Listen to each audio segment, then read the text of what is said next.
A paz do Senhor Jesus, estamos iniciando aí uma nova série, Palavras de Esperança. Na verdade é o que nós estamos precisando nesses últimos dias. Eu creio que o trabalho que a gente fez aí daquela porção diária, com certeza deve ter edificado muitas pessoas. E agora nós vamos começar aí com palavras de esperança. Mais para frente a gente vai mudar de novo para não ficar na mesmice. E hoje eu quero falar de consagração de vida.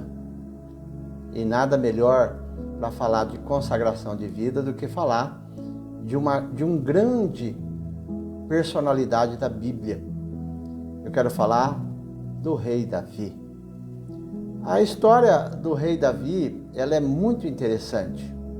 São muitos os que não conseguem compreendê-la. Por exemplo, muitos não compreendem por que Deus aceitou Davi como rei, sabendo que ele adulterou e matou.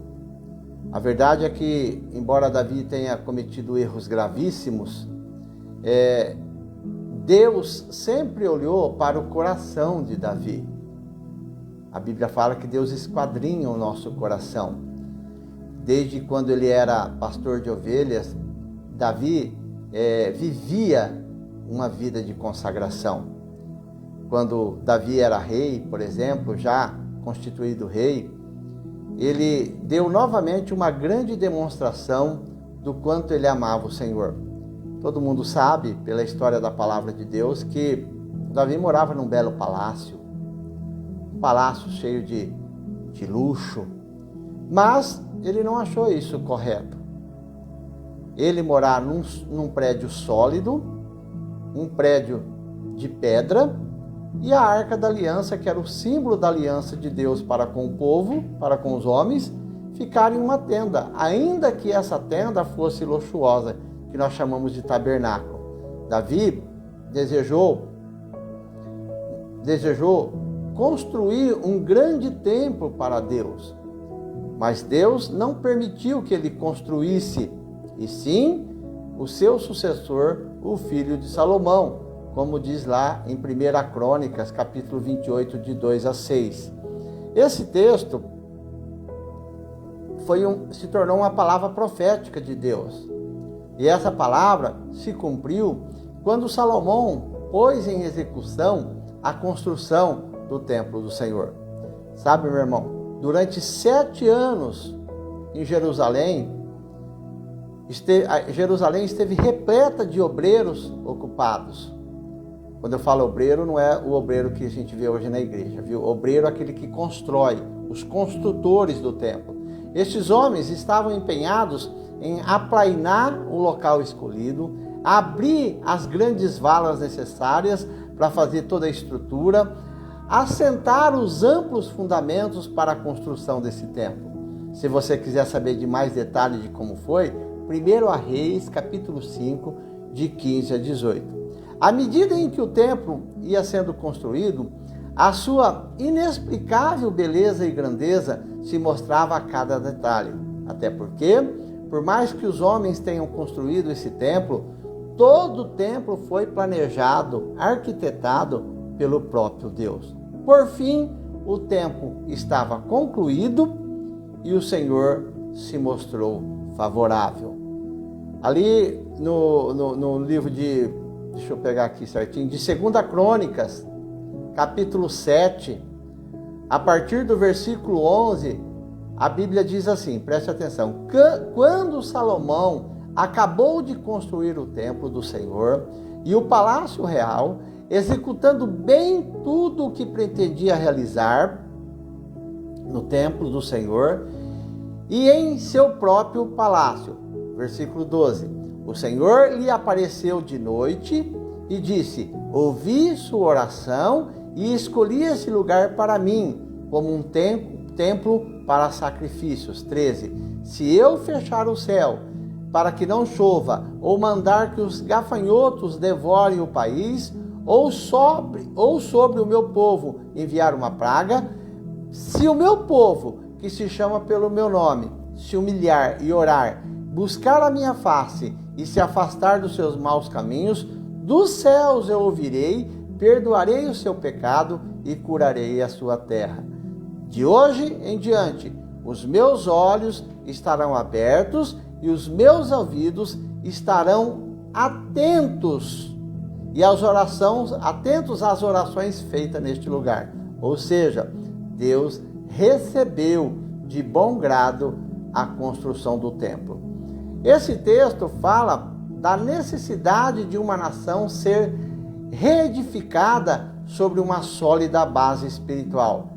Preste atenção, você que me ouve, ser reedificada não é ser reformada. O Senhor fala em demolir toda a casa espiritual do seu povo e fazer tudo de novo. Tudo isso foi necessário fazer por causa do longo tempo em que o povo de Israel passou cativo na Babilônia.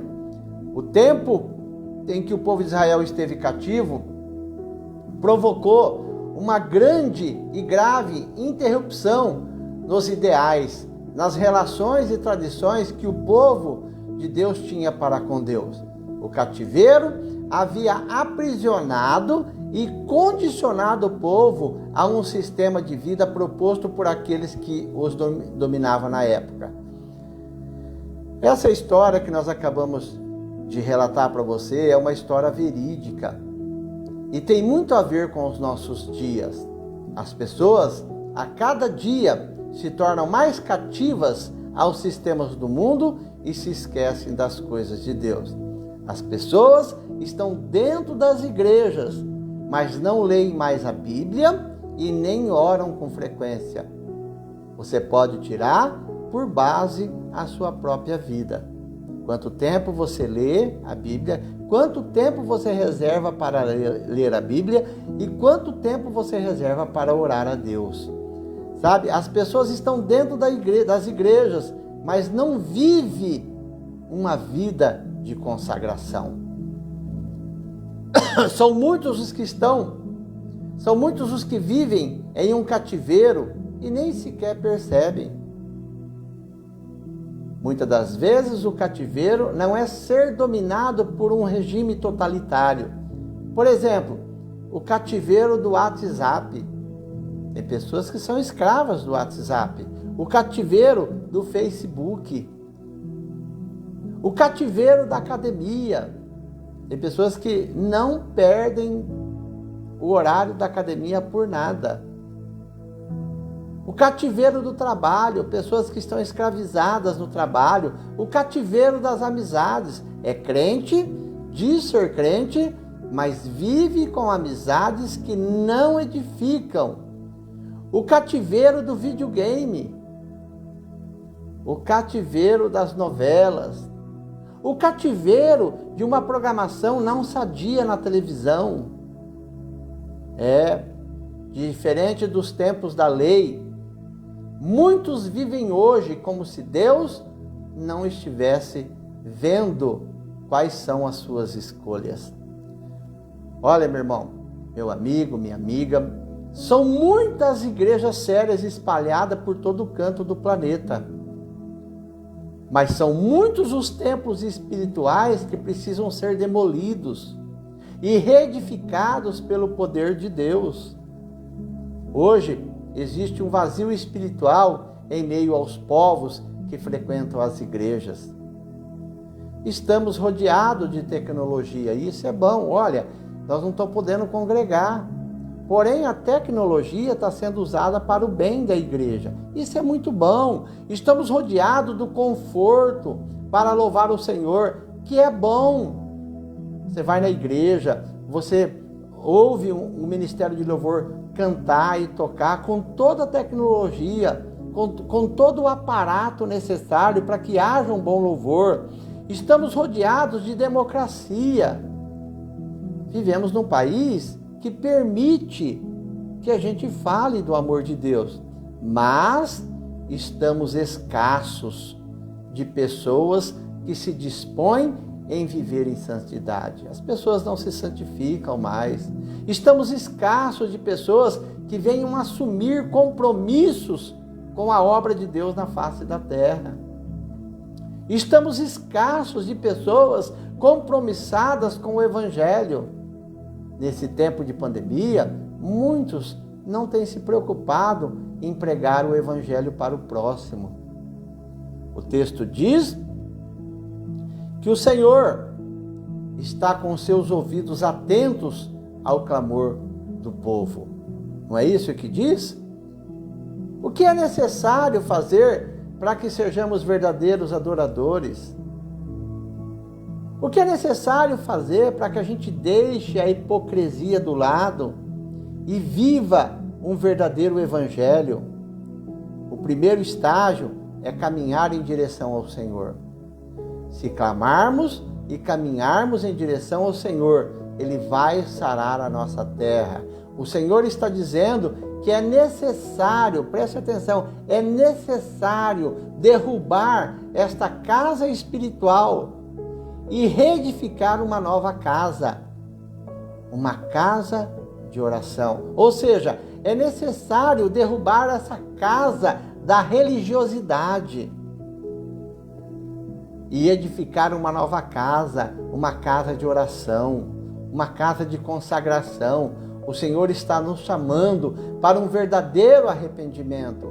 Irmãos, Jesus está voltando. Há a necessidade de que nós venhamos nos arrepender de verdade. Assim foi com eles naqueles dias. Porém, vivemos momentos também de desilusão e falta de fé. São muitos os crentes desiludidos. São muitos os crentes que caminham e não sabem para onde vão. O povo lá na época de Davi e na época de Salomão havia se contaminado com os deuses pagãos, haviam se contaminado com o seu estilo de vida, e hoje não é diferente em nossos dias. Muitos deuses estão por aí motivando as pessoas a deixar de adorar o Deus verdadeiro. Hoje o que mais existe são os falsos mestres, os falsos profetas, principalmente na internet. Hoje o que mais existe são os mercenários que vendem a palavra. Esses mercenários têm feito com que o povo vivesse a se distanciar do Deus verdadeiro. Muitos já até perderam a esperança e já não creem mais como deveriam crer. Vivem de maneira relaxada. Muitos estão vivendo dias de angústia e de vazio espiritual. Muitos estão vivendo um enfraquecimento familiar, ou seja, o sacerdócio na família tem sido deixado para trás. Os filhos já não obedecem mais os pais, as mulheres não são submissas aos seus maridos e os maridos não são submissos a Deus. Tudo isso tem ocorrido. Por quê? Por causa das escolhas erradas. Mas eu quero trazer uma palavra de ânimo, porque o nosso tema é palavra de esperança. Porém, é tempo de vitória, é tempo de realização. Assim é possível viver um momento como nós estamos vivendo. É possível ter uma experiência de vitória e realização. Presta atenção no que eu vou te dizer agora. Olha o que diz o texto que nós acabamos de ler. Se o meu povo, que se chama pelo meu nome, se humilhar e orar, buscar a minha face e se afastar dos seus maus caminhos, dos céus eu ouvirei, perdoarei o seu pecado e curarei a sua terra. Você crê que isso pode acontecer? Eu creio. A Bíblia não mente. O Deus a quem servimos é o Deus da esperança. O Deus ao qual servimos é o Deus rico em misericórdia. O Deus a quem servimos é o Deus da compaixão e é o Deus do verdadeiro perdão. Ele, o Senhor, sempre está disposto a nos conceder um novo tempo, uma nova oportunidade, uma nova chance, O Senhor quer e tem disposição em curar e transformar a angústia em vitória. O Senhor quer e tem disposição de mudar toda lágrima em sorriso e todo desespero em realização. Nesses dias difíceis, o Senhor está chamando todos ao arrependimento. Sabe, meu irmão, minha irmã, meu amigo e minha amiga, não se julga muito forte não, porque os dias são maus. Necessitamos da graça de Deus. Necessitamos nos debruçar aos pés do Senhor com o verdadeiro arrependimento. Arrependimento não é pedir desculpas tão somente, é muito mais profundo. É reconhecer de forma honesta que o caminho em que muitos estão percorrendo é o caminho do engano e que não agrada a Deus. Eu quero concluir essa breve mensagem dizendo: o povo de Israel vivenciaram dias difíceis por causa da desobediência. E às vezes você está vivenciando dias difíceis porque está sendo desobediente a Deus também. Entretanto, Deus não se esqueceu das suas promessas para o povo e espera que façamos o mesmo. Ele diz: dos céus eu ouvirei, perdoarei o seu pecado e curarei a sua terra. Essa é a palavra que Deus tem para a tua vida.